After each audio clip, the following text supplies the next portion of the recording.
tayo ngayon sa Kokura Castle in Kitakyushu City. Tama, di ba? Tama. Doon yung castle. Pero ito, hindi ko alam kung ano to. Castle Keep din. Oo, parang ganun din. Castle Keep. Tapos hindi lang yun. Buong paligid nito ay sobrang puno ng cherry blossoms in full bloom. Hindi ko rin na-expect na ganito pala kadami ang cherry blossom dito. Sobra. Tapos may tao pero hindi ganun karami. Kasi hindi rin siya ata masyadong sikat or puntahan unlike yung ibang parks. Kasi medyo malayo din talaga. Kaya ito yung DIY via train. Yung nga lang, syempre, gagastos ka pa ng Kyushu Pass or medyo mahal ang pamasahe kasi dito. Nag-tour na lang kami via yung nabook niya sa Klook. So may iba pang pupuntahan yun later. Ito yung unang stop, yung Kokura Castle. Wow, mahangin. Ang lakas, ay ganda. Nagpo-fall yung leaves. Ganda. Tapos yun nga, ang konti lang ng tao dito. Wow. Pumupunta sa akin yung petals. Sayang. What? Hindi ko masyado nakuha. Kahit yung tour bus namin, actually parang coaster lang siya eh. Parang 20 people lang yung laman. So, ibig sabihin, hindi talaga ganun karami yung pumupunta dito. Check nyo to. Check nyo to, guys. At medyo nakakatakot kasi dumidilim. Sana wag umulan. Sana wag umulan.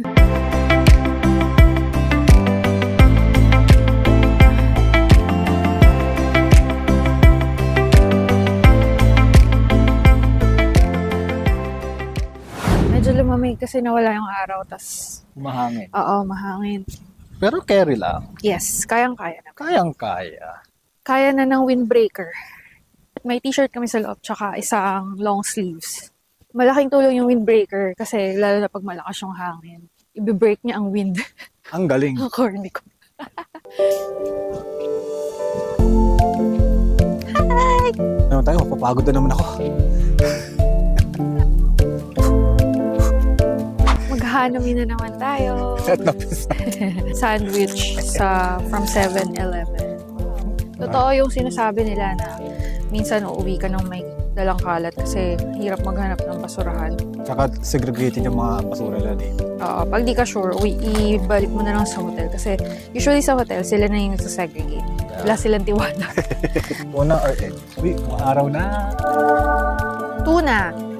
Tadakimasu. Tadakimasu.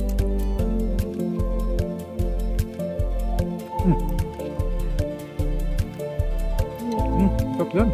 Ganito din ba kayo, guys? Kasi lagi kami nagsishare talaga ng food eh. Para mas marami matry. Alam mo yun? At as long as bibili kayo each. Galing ah. Itong isang to, hindi to cherry blossoms, pero ang ganda-ganda niya rin. Cerasus Sato Zakura Group Shirotae. Oh, di ba? May bago tayong kaalaman. Galing, di ba? May mga nakasulat. Yung ibang trees, hindi lahat. Yung iba may nakasulat kung anong pangalan ng tree.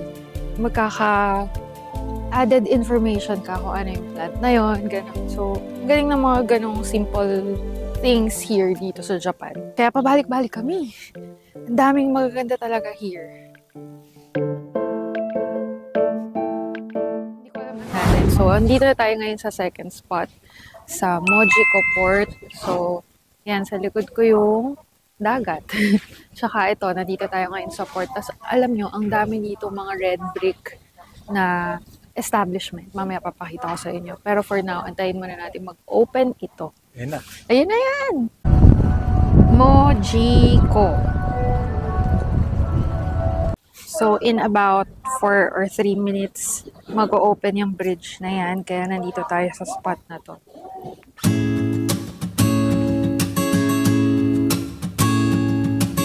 Open na siya. Pero walang atang dadaan ngayon na ship or barko or whatever. Basta every 1 hour talaga binubuksan lang siya.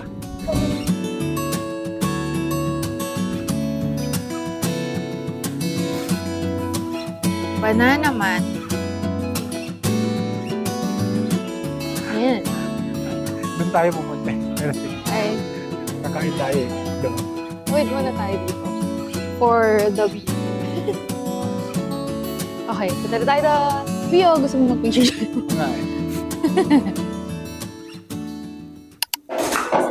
kaka-open pa lang nila. As in, inaayos pa lang yung chairs and tables. Ito? Dito na kami kumain sa may pinakamalapit na nakita namin kainan. Tapos, curry yung in-order. Medyo kinakabahan ako kasi medyo hindi ako masyado sa curry. But, dito na tayo. So, we have to try. Parang yun yung sinabing yung recommendation. Yung specialty nila. Specialty dito sa Mojiko. Sana masarap, no? Meron silang something about banana. Doon pa lang sa dinaanan namin kanina, may mga parang mascot. Banana statue. Banana man na statue. Mamaya papakita ko sa inyo. So, umorder siya ng banana drink na ice. Banana tea. Banana tea. Tingnan natin kung anong lasa.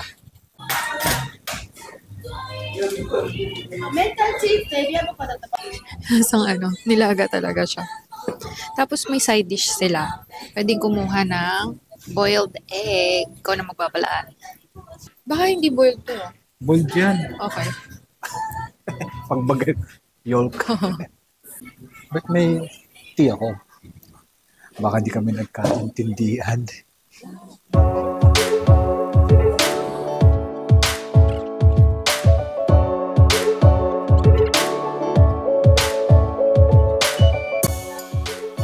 Ooh. Shala.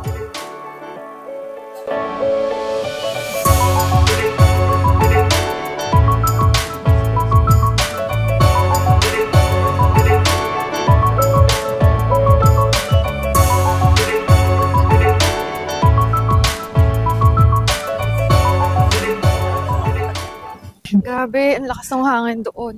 Hanggang dito pala. Hindi, mas malakas doon kasi open area. Yes. Tingnan niyo naman yung buko. Huwag niyo na tingnan yung buko. Maganda talaga kapag self-guided, no? Free kang mag-gala-gala on your own. Tapos, babalik ka na lang doon sa tour bus nyo. Siyempre, dapat wag late. Tama. Kasi yun, ayun na, di ba? So, hindi ka na kailangan mag-DIY commute. Kaya gusto namin itong mga ganito, self-guided tour. Medyo mabilis lang siya. But, pwede na. At saka mabilis naman tayo gumala din eh. Lalagay ko na lang dito sa screen yung kung ano yung nabook namin, pati kung saan pupunta. Mamaya meron pang spots, kaya follow along lang. Picture tayo dyan mamaya. Picture lang kita.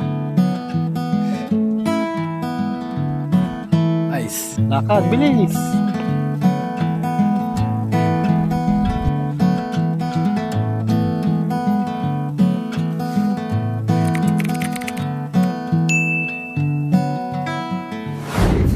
We are inside Karato Fish Market. Kaya pala sabi ko, malayo pa lang.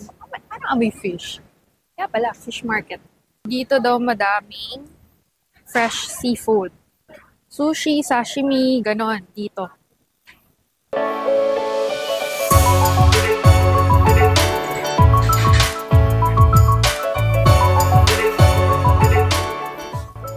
Daming tao. So, hindi na tayo bibili. Hindi na tayo bibili. Mahaba yung pila. Kasi 30 minutes lang kami dito. Balik na tayo sa baba. Okay, balik na tayo. Ito yun yata, no? Ito yan. 800 yen yung malaki. Or 800 yen, dalawang maliit na pack. Strawberry. Golden Bridge. Char. Ano ba tawag doon? Punta tayo doon, guys. Ayun, yung malaking bridge.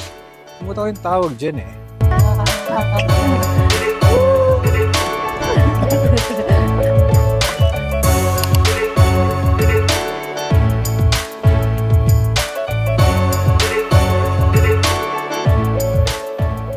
Guys, alam niyo ba kung nasan tayo? Nandito lang naman tayo sa Motonosumi Shrine with 123 torii gates by the sea. Kakaiba yun. Saan ka makakakita nun? Tingnan nyo. Teka lang, bababa tayo para makita pa natin.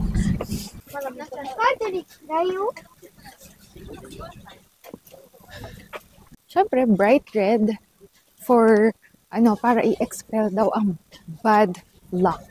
Oh, ha? Dito na tayo. Yay!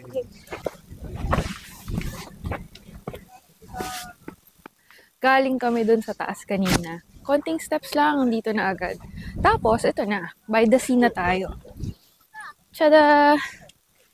Pwede rin umakyat doon. Ang dami rin nagpipicture kasi maganda rin yung view doon. Talagang yung dagat. Lakas ng hangin, tsaka malamig yung hangin.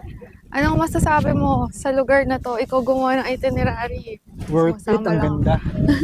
Ang hangin. Sarap.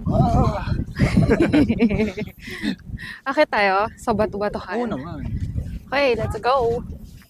Ingat lang may madulas. Oh no. Wait lang, baka madulas ako. I-off ko muna to.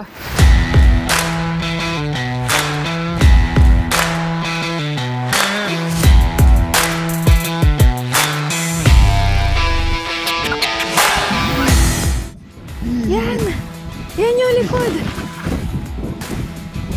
Oh, bangin na to. One wrong step talaga. Goodbye, Earth ka.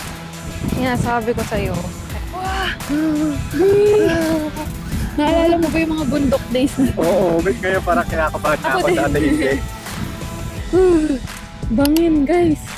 Look at that! One wrong step. Sasabihin mo talagang goodbye Japan, goodbye Earth.